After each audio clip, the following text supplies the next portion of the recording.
Wednesday, we are seeing some lightning out there in the distance here in Tulsa because we are tracking some storms, Michael. Yeah, most of the stronger storms so far to the south of the metro, and I think the highest potential for severe weather as we go through the morning hours will be south of I-44. Now, the general area, there is some risk for severe weather in Tulsa, but just kind of looking at the way things are evolving here over the last couple of hours, I do think that risk may be more to the south and to the east. So here's the general risk that we're looking at this morning. Again, we're looking at a lower risk of severe storms. Most of us will not deal with any severe weather this morning, but a wind gust up to 60 miles per hour, some small hail, and a very low chance that we actually get a spin-up tornado possible.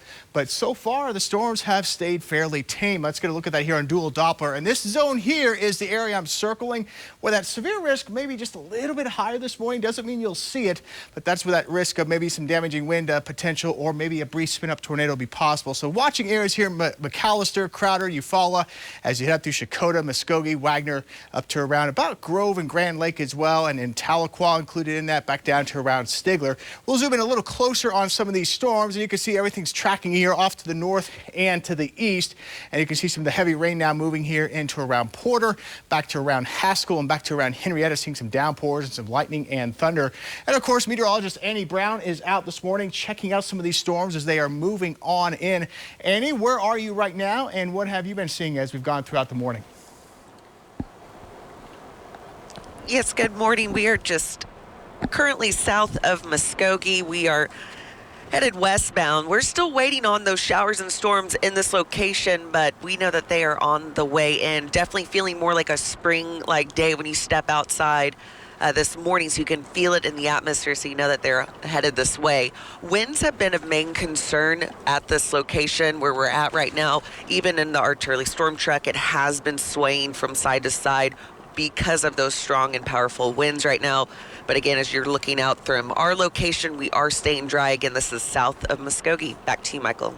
I appreciate that, Annie. And again, looking at those storms here, getting closer here to that Wagner, Muskogee area, and it'll continue to move off to the north and east as we go through the morning hours. Again, nothing severe, but some gusty winds with some of these, and some lightning and thunder probably waking you up this morning. You can see additional storms here back through Okmulgee, Henrietta, and now moving into western portions here of Pittsburgh County. Hopefully we just keep these tame and we just have a loud morning with some lightning and thunder, and we keep things fairly quiet. This is the view here from our downtown camera on the Wade's RV Weather Camera Network, and of course, we've noticed some lightning here off in the distance. There we go.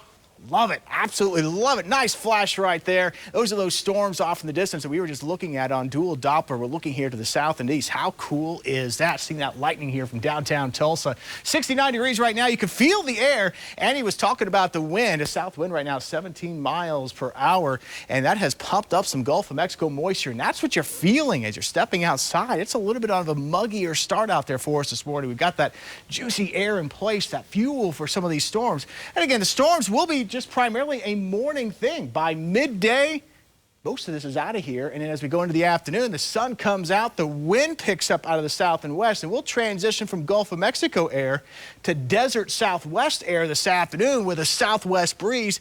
That's going to dry us out. And even though we'll have that wet ground, the vegetation remains dormant, so the vegetation is still fairly dry, so that means the grass fire risk will be coming up for us this afternoon. We'll keep things mild this evening. Cold front's going to come in tomorrow morning. That's what's going to chill us down to finish out the week. But mention that wind could have a few gusts up to 40 miles per hour. That's why we've got a wind advisory in effect until about 6 o'clock this evening.